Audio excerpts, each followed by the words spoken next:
Coming up tonight on NET's Big Red Wrap-Up. Nebraska took care of business against Fresno State in a late-night stomping. Tom Chattel from the Omaha World-Herald will join us to recap the Huskers' bullying of the Bulldogs. We'll also be joined by Sean Callahan updating us on Big Red recruiting.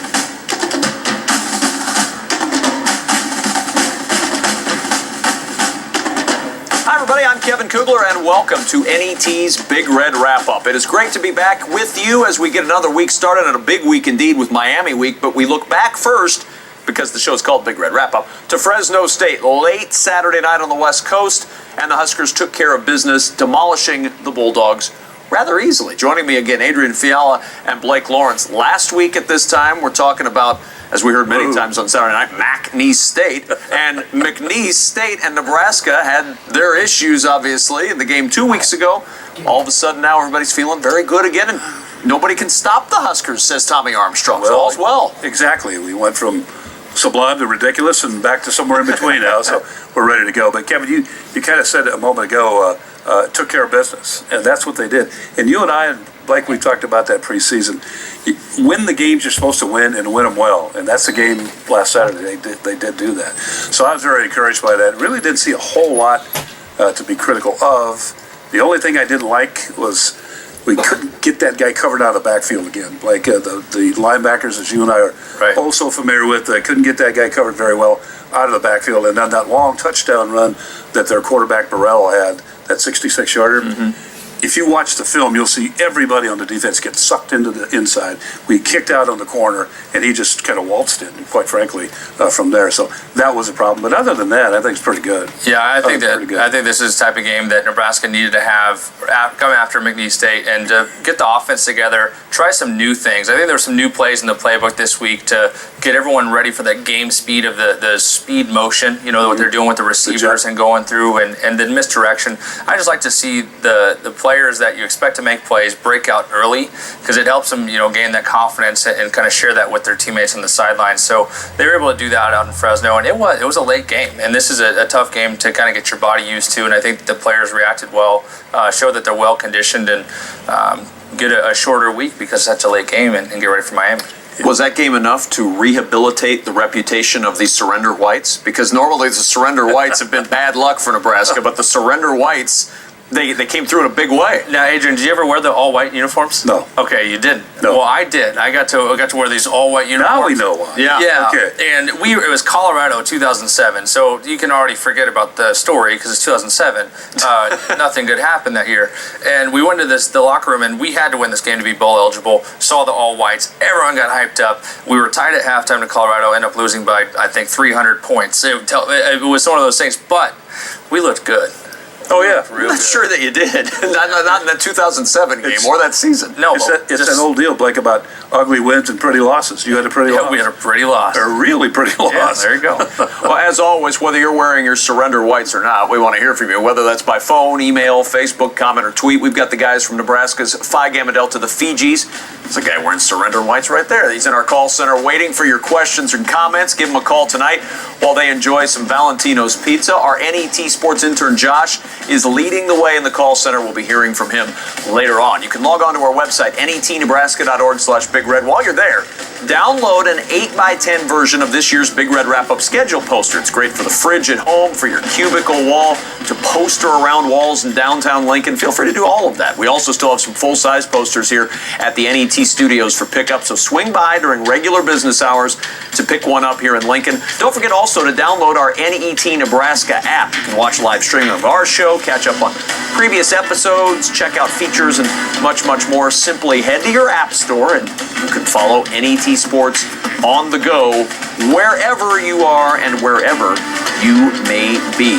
Now, we've got lots of your questions, lots of your comments. We're going to get to a ton of those, not only here, but with Tom Chattel, who will join us a little bit later on. And a lot of people are asking the question as to what this actually meant for Nebraska on Saturday night. They went out, they took care of business against a team that admittedly didn't do a whole lot well and hasn't done a whole lot well this season. But in the context of this year, Aid, what does What did that mean Saturday? Well, we talked all of last week at a lot of places I went, on the radio shows and whatnot. There needed to be a statement made, and I think that's to just capsulize the whole thing, Kevin. There was a statement made, and be it a good team, a bad team, or somewhere in between, a statement was made by the Huskers that McNeese State was, it was just an aberration on the screen. And now we come back and we show that we can play this game and play it pretty well, play it on the road, and get the job done under some pretty trying circumstances, at least as far as weather goes and what people expect. So a good statement was made. They got to do it again this week. And I think after this week, if they can make another good statement against Miami, I think then we can start to talk about what the future is going to hold for this team. It's still not solid, but it's a much better situation than what we had 4 weeks ago. Blake, how do you interpret Saturday night? Well, I think it's about experience. I mean, you can't look at the schedule and say that you're going to know a whole lot about this team no matter if we destroy McNeese State or not. There's not been a high-level challenge. This is the highest caliber type athletes you're going to go against in week 3 with Fresno State. And you look at it as gaining experience. I mean, this Nebraska defense had to defend 59 passes from Fresno State with some young defensive backs. And so Kalu, the true freshman, leads the team in tackles, which means that he's going to go into Miami thinking, hey, I've done this before. And those are the types of experiences that you cannot really take away from these players. And they're playing whoever's on the field. It's not their fault. They didn't schedule them. So, make the statement and get the win. You only hope that when a team throws it 59 times that you get a couple of those. Right. We didn't. Yeah. We did. That's what needs to happen too. Yeah. Forcing turnovers. But like I said, a couple of days ago, the percentage completion rate that Tommy had, not all that great, but he has, he's cut down that interception side. He's picked up the touchdown side and cut down the interception side. That's great. He can throw for 45%. I really don't care. I probably shouldn't say that, because I do. But if you throw 7 times your interception rate, I'll take it every game, every week, anywhere. Right. Todd via the Facebook page says no to all whites and no to Blake's bow tie. So, Jeez, Todd. no at all. Brian wants to know if you're break. getting married after the show. Is this the night you wanted to announce the engagement? I actually told Ibby that I was wearing a bow tie, and she hung up the phone. So Okay. she All does right. not approve. Well, so Blake's now on the market, ladies. Look at that bow tie. Hello. You have a lot of courage. All right. Yeah, the bow tie's getting a lot of, I wouldn't say love on Twitter and Facebook. It's all love. Whatever the opposite is of All love, love. it's getting that.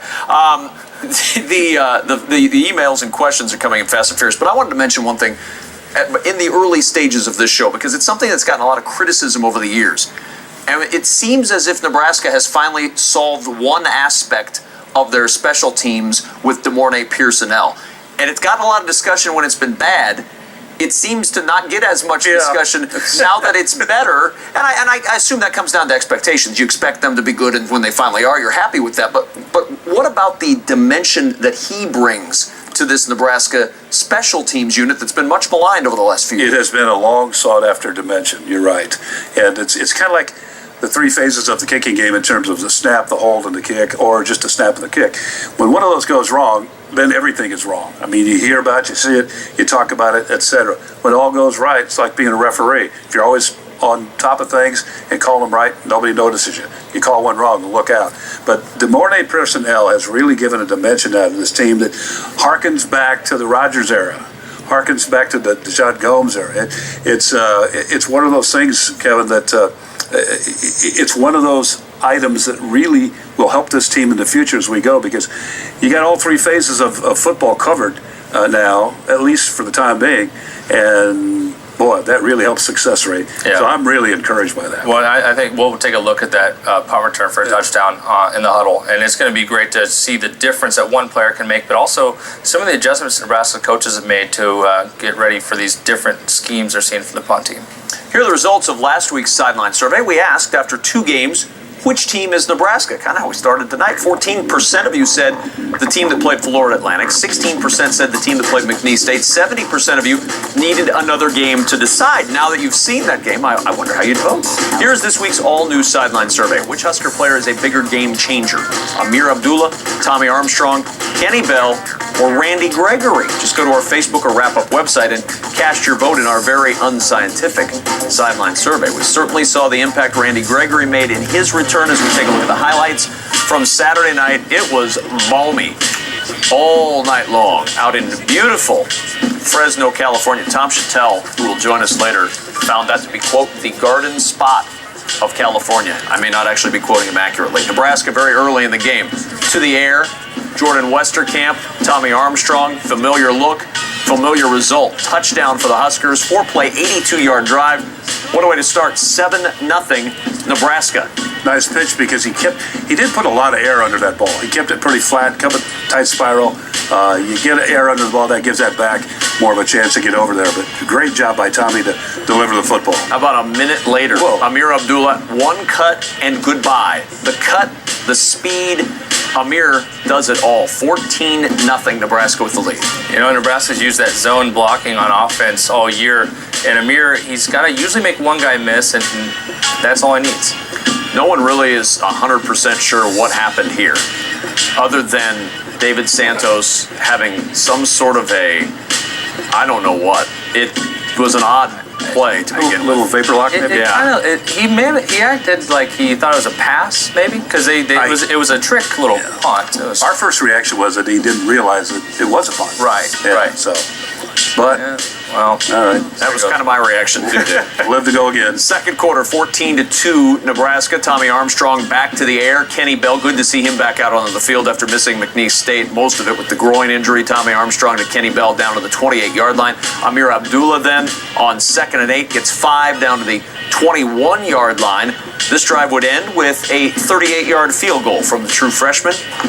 And Brown makes it 17-2, Nebraska with the lead. And then the special teams that we talked about, Blake's going to break it down a little bit later on in the huddle, so we'll watch it here. Blake will tell us why it worked a little bit later on. But DeMornay Pearson-L, 150 yards in punt returns on the night. How about 86 of them right here? A weapon that Nebraska's not seen in the punt return game for a long time has revealed itself. The true freshman DeMornay Pearson-L makes it 24-2. Field goal, we're not going to show you because it's just a 22-yard field goal, 27-2 Nebraska. But here's a field goal, 27 yards for Fresno State, makes it 27-5. That is your halftime score. We move to the third quarter, still 27-5 Nebraska when Tommy Armstrong goes to work on the ground. And Tommy Armstrong goes 27 yards and out of bounds at the 35-yard line of Fresno State. 1st and 10 from there for the Huskers. And on the next play, Westerkamp on the receiving end. He is poised for a real special season if he keeps this production up all the way down to the 20-yard line. And then Nebraska finds the tight ends. Sethan Carter rumbling in for the touchdown. Sethan Carter is one of my favorite players in this offense. He doesn't get the ball enough, in my opinion, but they're going to find him once conference play starts. Well, we used the tight end pretty well, at least in a limited sense, with Carter and Cotton on Saturday. And good to see that happen. I think that'll happen more as we move along here. Another slam right there. Good job by Josh Mitchell. That tight end position is one you feel good about. Don't forget Trey Foster as well. I think he'll do some stuff. And then you've got the 66-yard touchdown that Abe talked about earlier that was all too easy, despite it being 34-5. And you know Bo Pelini has had a couple of conversations with his defense about this one over the course of the early stages of the week. 34-12, Nebraska with the lead over Fresno State. And now Nebraska with a special teams snafu, the fumble at the 2-yard line. Nebraska deep. But another guy, Lane Hovey, stepping up in a big way. Yeah, Lane Hovey, when he was catching the ball, I was like, look at Jordan Westerkamp going. I said, wait a second. Who is this guy? Lane Hovey had a big night. To the 38-yard line. And then awfully good to see this. A guy who is just, I think, a special talent. We've not seen a lot of him to this point in this year, but Imani Cross, 62-yard touchdown run. Big guy with speed. That play there reminds me of Dan Alexander when he ran away from everybody at Colorado a few years ago. Just broke away and just putting yards between the defenders. But here we go again as Abdullah's on the move. Amir Abdullah 16 yards down to the 23-yard line. And then you mentioned today, the tight ends used well. Here's Sam Cotton. Look at that, banging his way into the end zone. 48-12, Nebraska in the fourth quarter. The newbie fumble leads to a touchdown pass for Fresno State, and a late score from Riker Fife makes it 55-19. Nebraska gets the victory in the heat of Fresno. The Huskers 3-0. You see it there to start the season for the first time since 2011, the fourth time under head coach Bo Pelini, and a chance to go undefeated in the non-conference if they can knock off Miami this weekend. 562 total yards for the Huskers. An impressive performance. His first down number is a little off. I'm not sure there were 150 first downs between the two teams, but 6 penalties for Nebraska, 5 penalties for Fresno State, and all in all, Nebraska walks out of this game feeling pretty good about where they are. You look at those numbers, Kevin, the 150 rushing for Fresno State. I think that's the one that jumped out at me. The defense pretty much shut that running game down. 66 of that came on one run, but great job by the defense, except for those breakdowns in the passing game and whatnot. So good job all the way around. It's time for this week's trivia question. Be the first correct caller, and you'll receive the stylish Big Red Wrap-Up T-shirt, size extra large, and 2 free tickets to our upcoming event at the Champions Club on September 30th. You'll get a chance to be a part of our live audience that night. You can also meet Adrian. You can meet Blake. You can meet me if you want to. Following Saturday's game against Fresno State, Amir Abdullah passed Rex Burkhead to get to number 5 on Nebraska's all-time career rushing list. Number 8 scored in a variety of ways since he arrived on campus. In what way and against which opponent did Amir score his first touchdown as a Husker? Be the first correct caller, and you'll receive those 2 free tickets to see us on September 30th, and, of course, the wrap-up T-shirt. Now, let's dig a little deeper into one of last Saturday's explosive plays. We'll join Blake Lawrence, who is now in the huddle.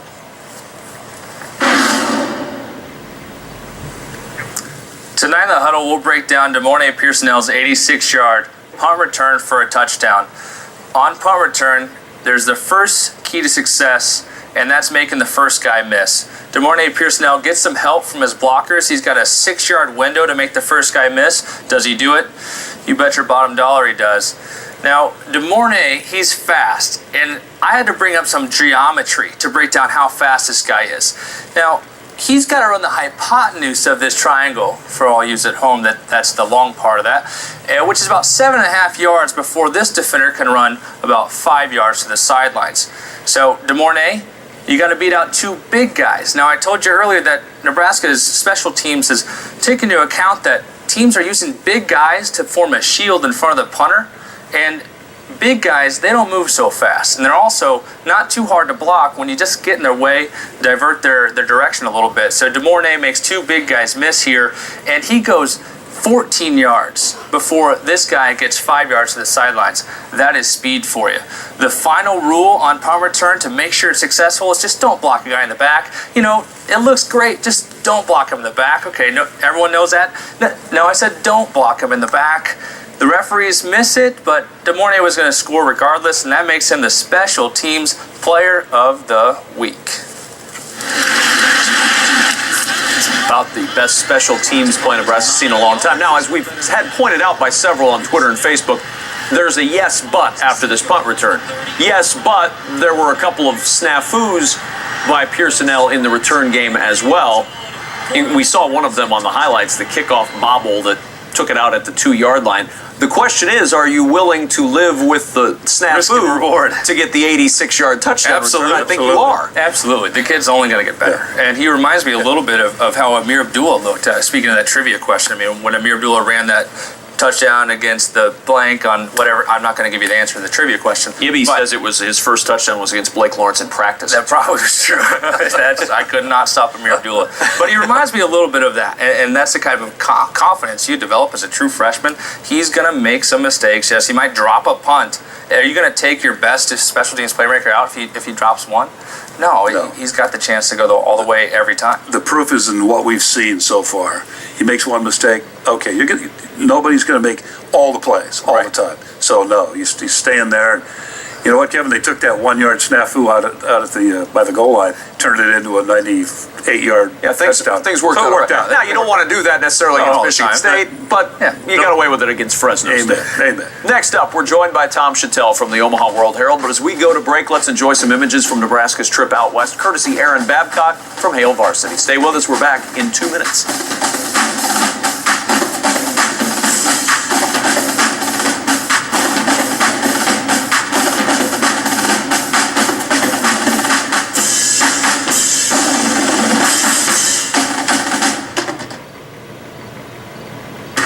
year, more than 14,000 Nebraskans will be arrested for drinking and driving.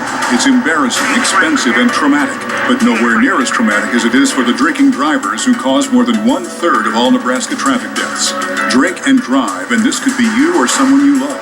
Make the right choice. Make sure the keys are in the hands of a non-drinking designated driver. Remember, if you drink and drive, you could lose your dignity, your money, or your life. A message of concern for you and your family from the Nebraska Office of Highway Safety. You can't get much closer to Husker football than Big Red Wrap-Up live at the Champions Club in Lincoln. Across the street from Memorial Stadium, you'll meet the hosts and special guests at this live NET sports production, Tuesday evening, September 30th. It's your chance to be a part of the show as the experts talk Husker football. Get your tickets now by calling 800-634-6788 or online at netnebraska.org/championsclub. NET is your trusted source for quality programming all year round. Whether you value news, arts, or classical music, your loyal support ensures we'll be able to continue bringing them to you. Your financial support allows NET to acquire programming like Morning Edition and Prairie Home Companion, or local productions like NET Sports and Nebraska Stories. Please ensure the programming you value will continue on your statewide network. Make your contribution now at netnebraska.org. Thank you for your support of NET. Boom, boom, boom, boom. I'll shoot you right down. Right off of your feet. Take you home with me. Put you in my house. Boom, boom, boom, boom.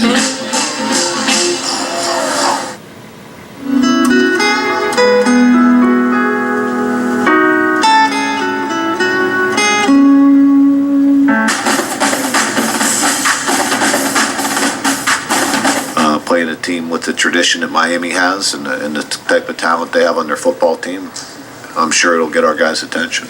Miami and Nebraska have met up a few times since the 90s until now, and for them to come back, it kind of renews a little bit of a rivalry. Miami got some real good talent, and it's going to be a big test for us Saturday, and I want to see how we stack up against a team like that. Your competitive juices come out. You want to go out there, the lights will be on. It's a primetime game, so you just want to go out, you want to play hard, and you want to just put on a show.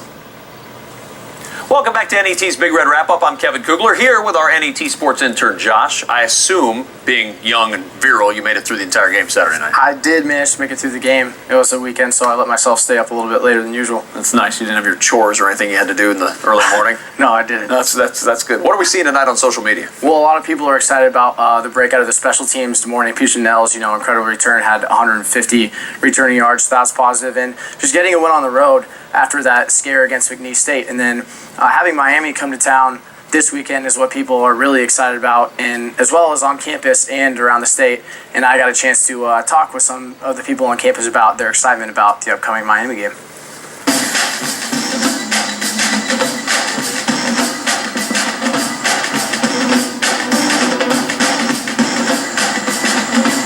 Oh, Miami for sure. Yeah, for sure. Devil. Just because of the tailgate before it, I think it's the Miami game. It's going to be a good game to watch. Miami game, for sure. I'd probably say Miami as well. Definitely Miami. Yeah, Miami. The Miami game. It's a different style of play for us to play against, and I think it'd be a good game. Haven't played them in old school rivals. I think that's the Red Bull tailgate also. Yeah. Should be a fun tailgate. Should be a fun day. Pretty talented team that we haven't seen for quite a while, so it's going to be nice to have them here in Lincoln. So basically what you're saying is the tailgate is what everybody's most excited about for the Miami game. Yeah, I think we might have Red Bull over at the Indian Center, and it's going to be a good time. Well, Josh, good luck this weekend with the tailgate. Thanks for the update. No problem. With this weekend's upcoming game against Miami, we thought it'd be nice to take a look back 30 years to a game that cemented the competitive nature of Nebraska football.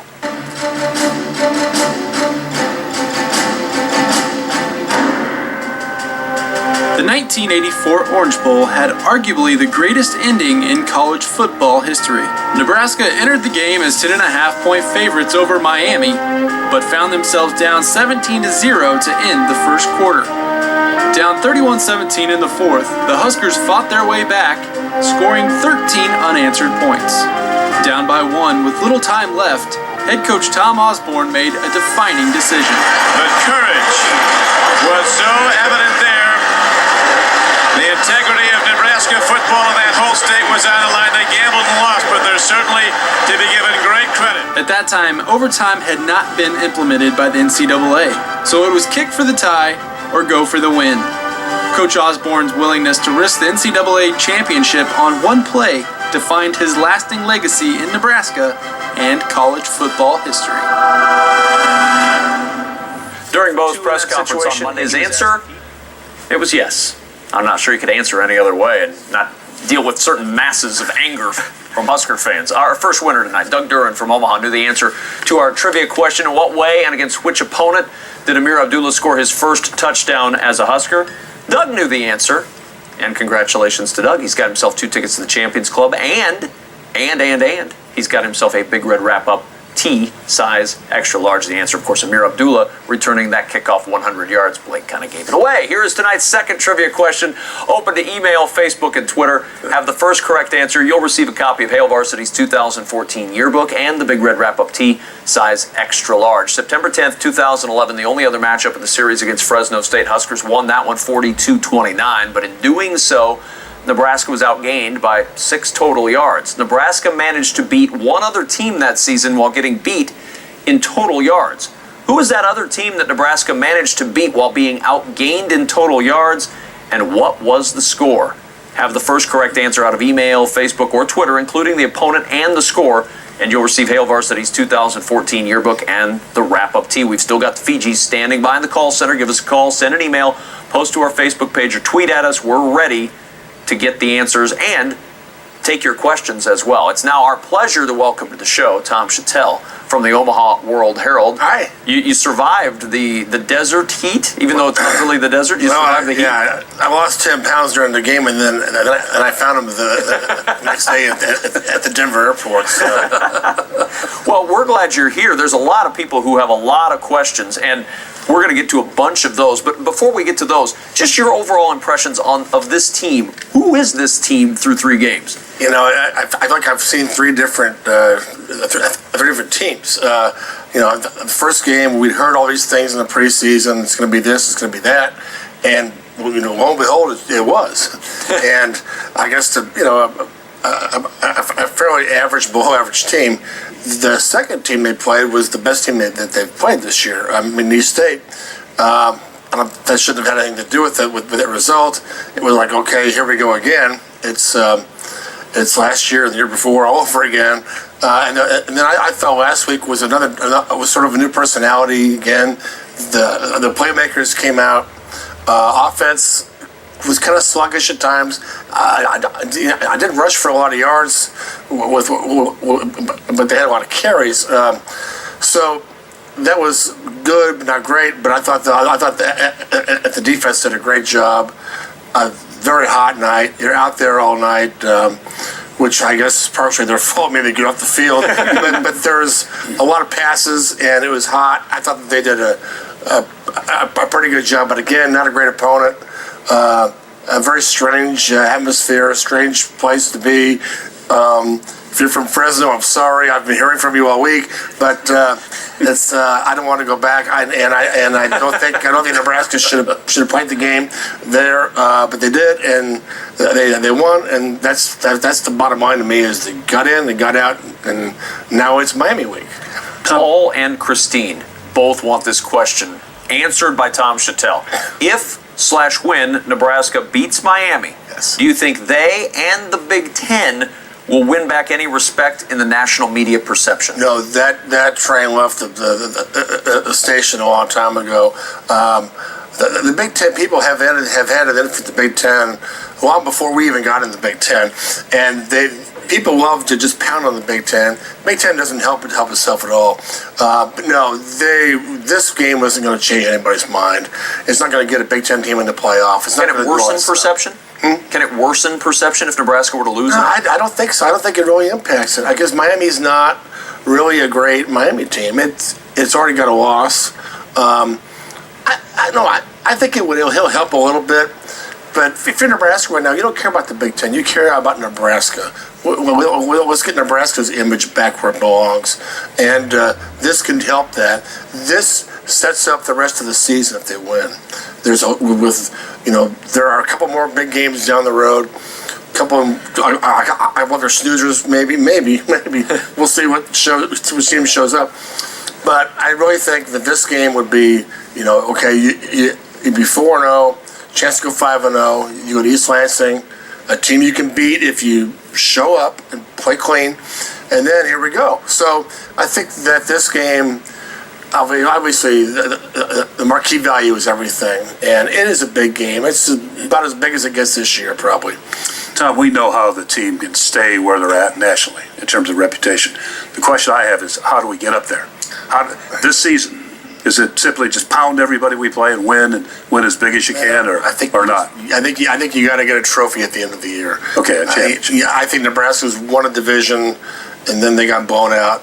Maybe you go to the Big Ten championship game and you play well, and maybe if you lose, you gain a little respect back. But it's year 7, and people everywhere, not just here, but everywhere, want Bo Pelini to finally get the thing. So I think that's where it is. I don't think they really change anybody's mind by winning this week or just getting a few more. I think they have to. He's got 10. Let's get to 11 or 12. Then let's talk. It has to be convincing wins, though. It just can't be 2 or 3 or 4 or 5 points. I think so, but if you go to East Lansing and you win by 1, that's not. Oh yeah, we'll take that. We'll take it. If you go to Madison, by 30, it's Camp Jump Around up in Madison where they go crazy. Yeah. I don't think Wisconsin's a great team, but they'll be better by then. That's a great win. So sure.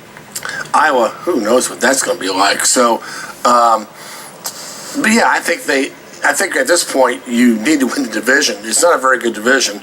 Win that division, and then go swing away. There's who in the East that I've seen. I can't they beat right now? Well, Tom, through 3 games, you got to think that we have seen some inconsistency at times. But what would you say is the one thing Nebraska needs to change to say, hey, fans, we're a good team? What are they missing? Well, at this point, it's just show me. Show me. Go on the field. We've heard all the talk. We've got 30 people at every practice asking questions. All they do is talk, it seems like, and it's not their fault. They talk, answer questions. But, show us on the field and play a clean game. Play that game that they played in the opener all the time, and not game 2. So 800 yards every game, and we might be happy. At this point, Mike, it's not about stats. It's about bottom line, and that's getting to Indy. And like I said, they've won 9 and 10. They lose 4 every year. Get to 11 and 12. Get to the Rose Bowl. Get to the Fiesta Bowl. Okay, say you go to the Big Ten championship game. You don't win it, but you're still going to the Orange Bowl because you won 11 or 12 games.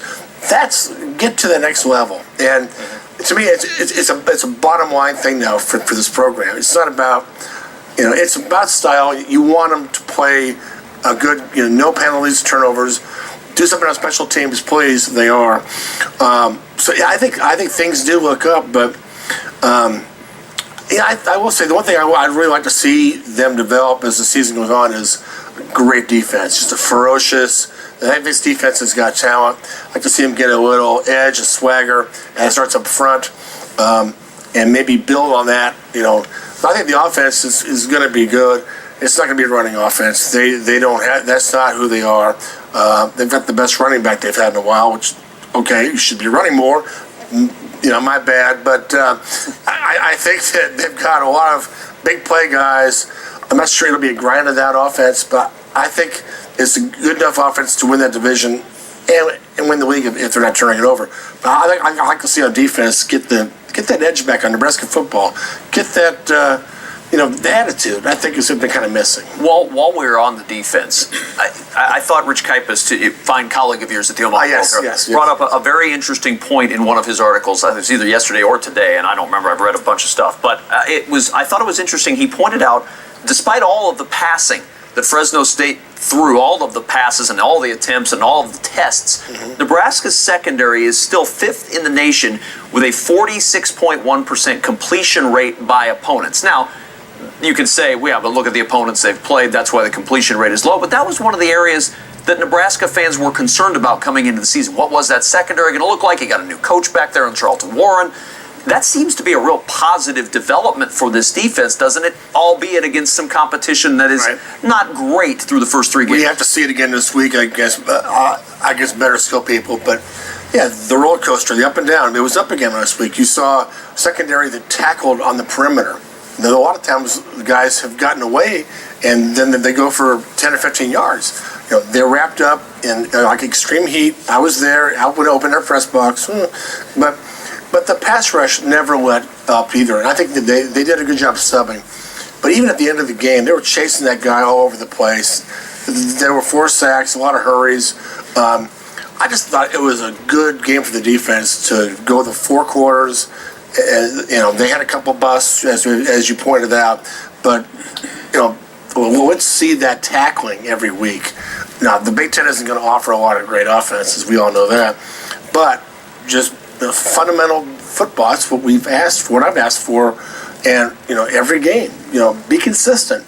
No, I don't like roller coasters. I'm too old for roller coasters. We'd love to hear from you with your comments and questions. So this year we're introducing a new way to interact with us here at the show. We want you to send us your best questions in a video. Go to either Facebook or Instagram and upload those videos. Use the hashtag Big Red Wrap Up and post the videos for your chance to see yourself on the show. We're also going to send you prizes for the best video that week featured here on Big Red Wrap Up. So do your videos, get somebody to, do a little selfie video and send it our way. Hashtag it Big Red Wrap Up so we can see you with us. Tom Chattel is with us, columnist from the Omaha World Herald. Questions on the Facebook page. Mike wants to know, does Blake have a stylist? And if so, is said stylist blind?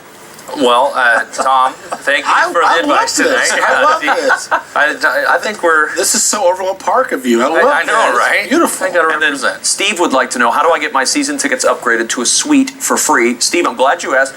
Call Blake. He's handling that for anybody who would like to upgrade. That's it's right. on him. He's got that covered for you. Just make sure you get in touch with Blake. Kevin's my secretary. If it's fine to be employed. Vince from Omaha, why does Amani Cross only get an average of 3 carries a game? I don't know. I hear that every week from people, and he has a big fan club, which is good. I guess we hear the backup quarterback is popular, so is the backup buyback. He does make big plays when he gets the opportunities. Yeah, he's not just a short yardage guy.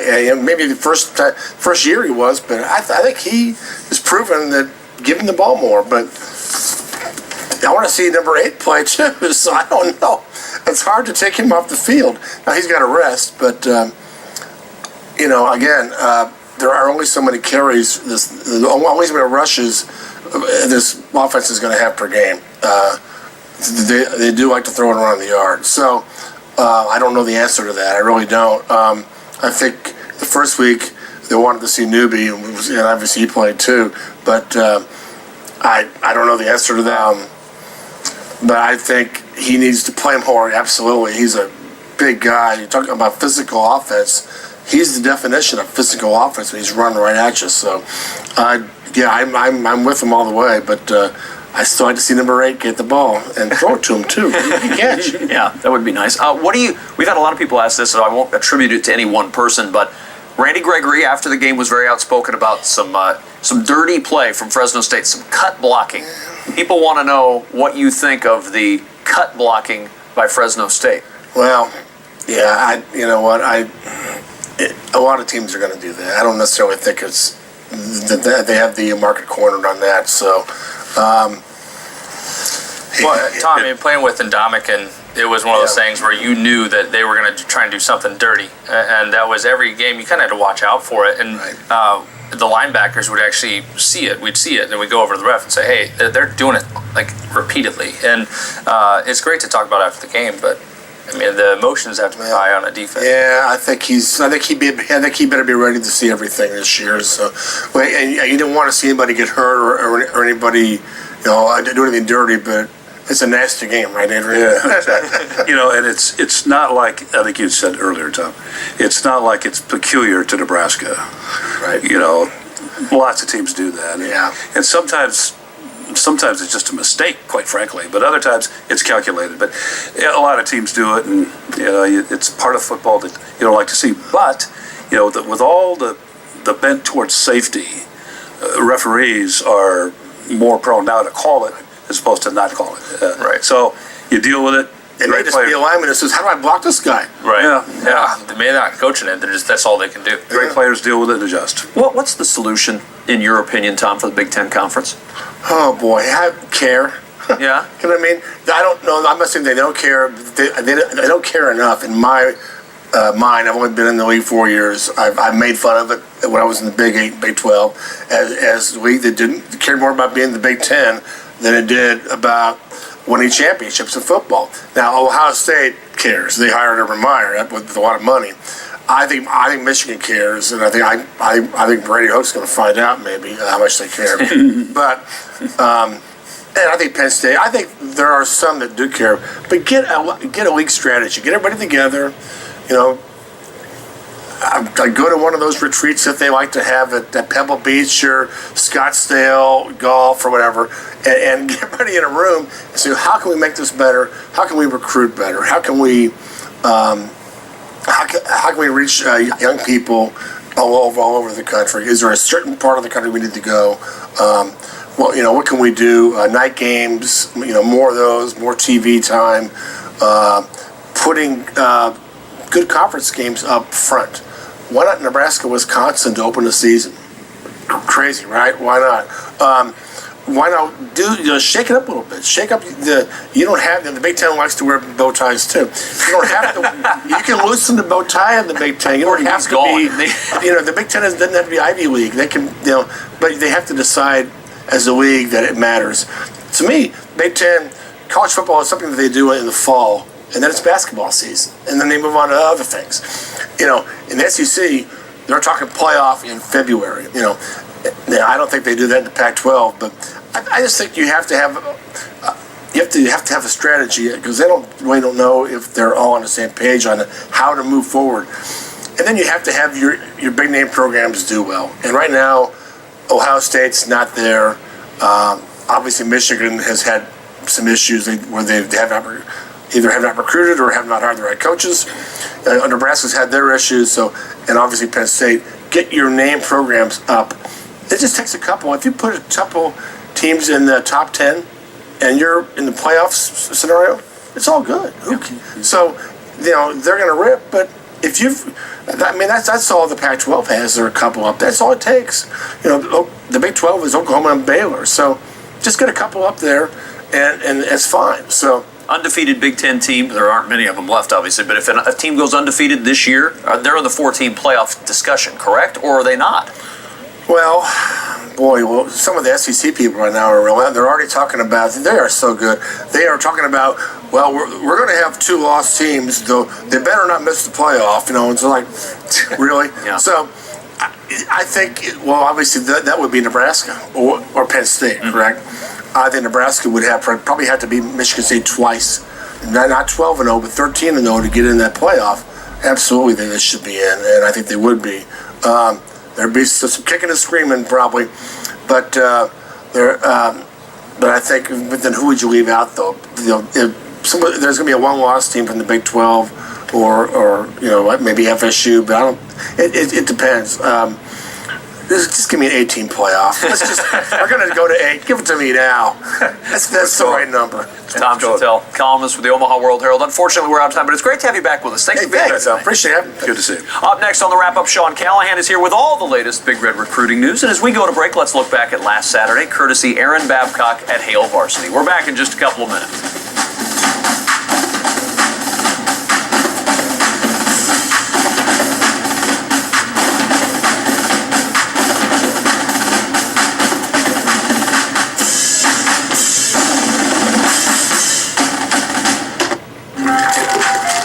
Greetings, fellow Nebraska Lifeform. We wish to procure these carbocaloric compounds and one state-specific recreational certificate. You mean a Nebraska Pick 5 ticket?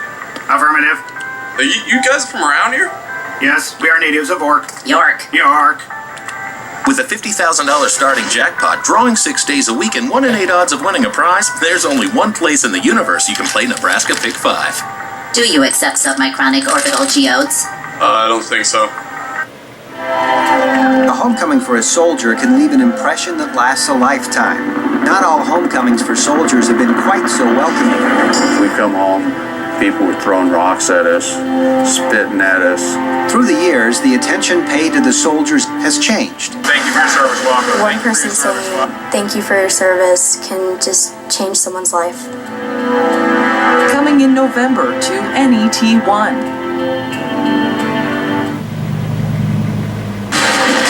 You can't get much closer to Husker football than Big Red Wrap-Up live at the Champions Club in Lincoln.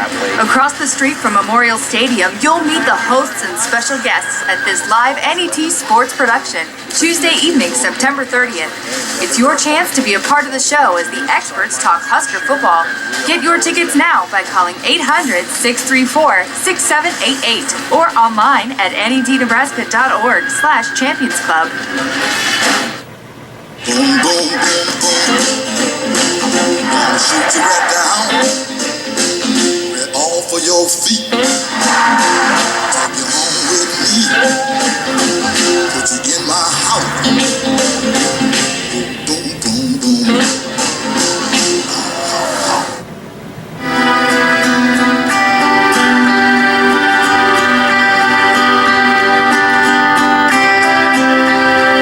Tonight on the wrap-up, I'm Kevin Kugler. Be sure to vote on this week's Sideline Survey question. Which Husker player is a bigger game changer? 62% say Amir, 30% of you right now saying Randy Gregory. Visit our Facebook page or the wrap-up website and vote in our unscientific poll. Get your vote cast in the Sideline Survey. Nebraska's special teams have been outstanding in recent games. 2 Husker players have been named Big Ten Special Teams Player of the Week 2 weeks in a row. Here's last week's Special Teams Player of the Week, Sam Foltz, in our latest segment of Huskers Up Close.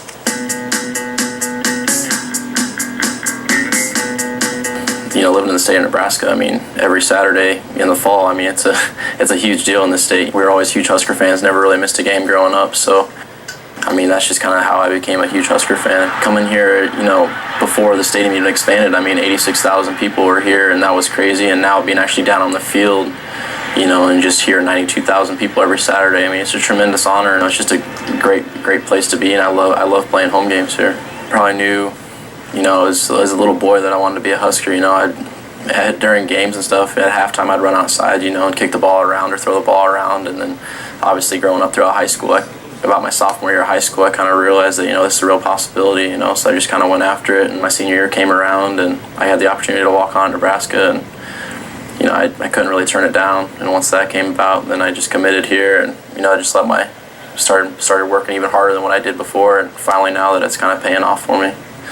The thing is, it's great to be a punter, but at the same time, no one in the stands wants to see you out there, obviously. So you're kind of fighting a battle with the fans. So when I do get my limited opportunities, I want to impress them. Yeah, I definitely miss, you know, playing football, you know, playing offense or playing defense. But I've really embraced my role as a punter, and I love what I do. And growing up, obviously, I watched the Kyle Larsons, the Sam Cooks, you know, the Josh Browns, the Chris Browns, you know, the Alex Henrys, the Brett Mahers. I'm just kind of following in a long line of great punters and kickers at this university, and I'm just trying to hold up the legacy that they kind of set before me. Last week's Big Ten Special Teams Player of the Week, Sam Foltz. Our trivia winner tonight, Cade Swoboda, knew the answer to our second Big Red trivia question. The only other team in 2011 Nebraska beat while being outgained in total yards. And what was the final score in that one? Penn State outgained the Huskers, but Nebraska won that game 17-14. Time now to welcome Sean Callahan from Husker Online. Sean, visitors coming in strong this weekend. Yeah, Nebraska will have 7 official visitors. Being a night game, it's just a lot easier for them to bring guys. And of those 7, 3 of them actually are current Husker commits. So 4 of them will be targets, but all 4 of them big targets. Lamar Jackson, a quarterback commit to Louisville, is going to be probably the most high-profile visitor. He's a 4-star quarterback, 6'2", dual threat guy out of Florida. I think Nebraska feels pretty good about their chances of getting him to flip because, you know, I think they really want a true quarterback in this class. They've got a guy that could play quarterback, but he's probably more of an athlete right now. So Lamar Jackson would be that guy.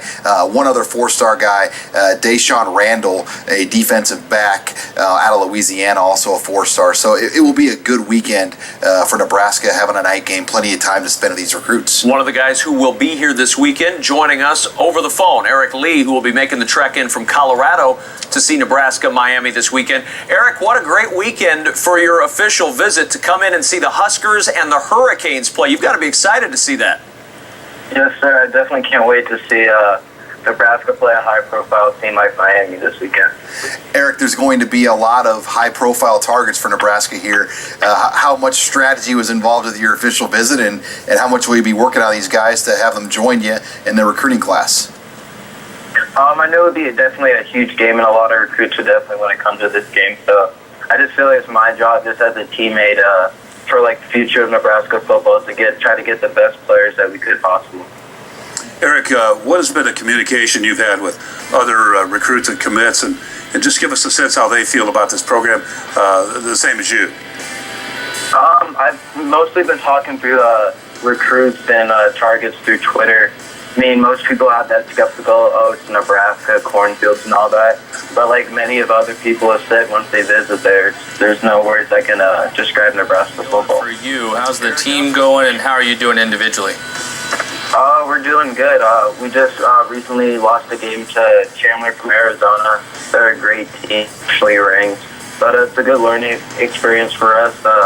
We're still number 1 in state, 3-1 on the season. So when we come back after this bye week, we're looking to come in strong.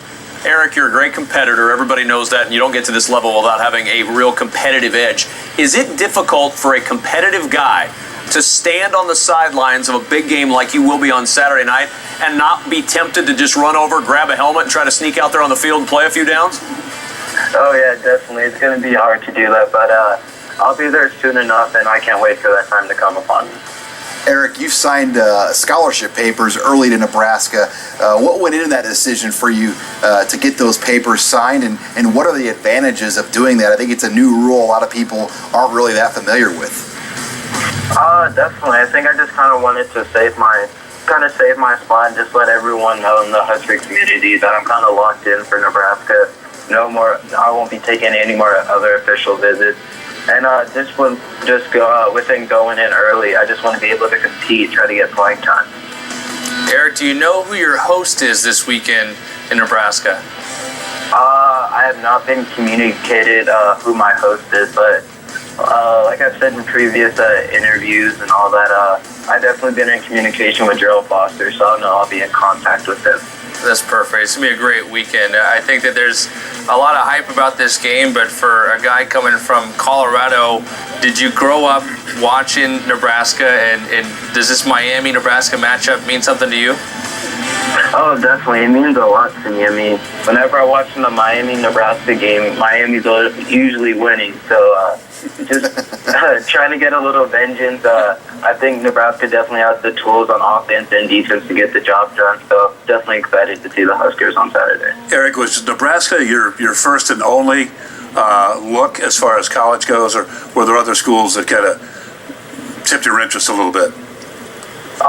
Yeah, I mean, Nebraska's always been my favorite school, so coming into the recruiting process, I try to be as less biased as possible. I took firm looks at CU, Arizona State, Kansas State, and other prior schools I had contact with. But when I went down for junior day, everything just seemed to fall in line, and Nebraska seemed to be my calling. Eric Lee, Nebraska commit, will be in town this weekend. Enjoy the trip this weekend, Eric. Thank you so much for the time tonight. All right, thank you, guys.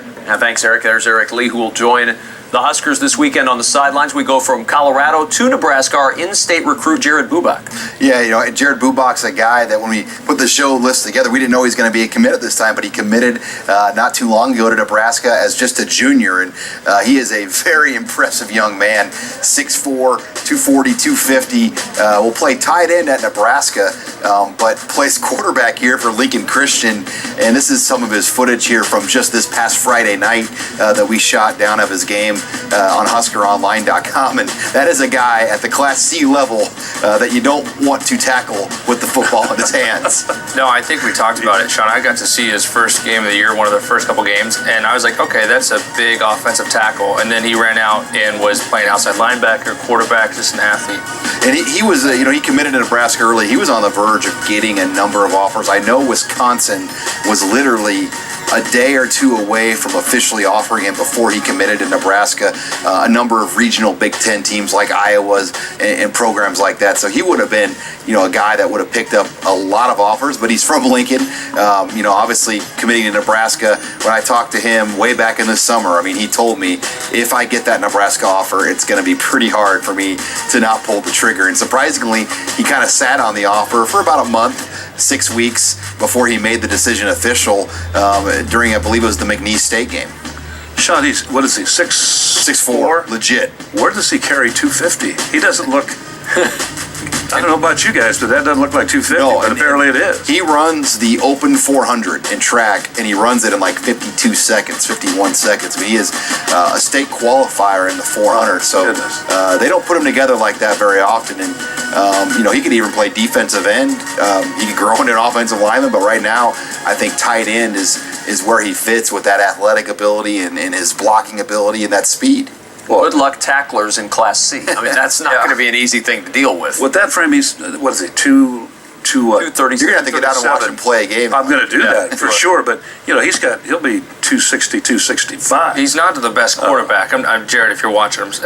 Hey, you were a quarterback too, by the way. Oh, that's why I was very judgmental. I said not many guys can play quarterback and linebacker, but Jared, he's got size that I would dream of. He's going to be a great player. Incredible. Yeah, no question. Well, Nebraska's looking to move to 4-0 on the season as they welcome the Miami Hurricanes to Memorial Stadium on Saturday. And for a preview of that game and our predictions, you can go to our Facebook page or the Wrap-Up website and click on the prediction. Adrian, Blake, and I will tell you exactly what to expect on Saturday. We haven't missed it all this year. The first meeting between these two programs since the 2001 national title game, scheduled to kick off 7 p.m. on ESPN2. You can, of course, check that game out there, and then you can join us next Tuesday because we're going to recap that game. Damon Benning will join us 7 o'clock Central Time right here on NET1 next Tuesday. It's just the start of a busy week for our crew. NET Sports is bringing you volleyball action. First up, Creighton, Nebraska, live tomorrow night, 7 p.m. Central Time on NET1, followed by different day, same team, Texas and Nebraska. What a matchup that'll be. Live at 2 o'clock Central Time Saturday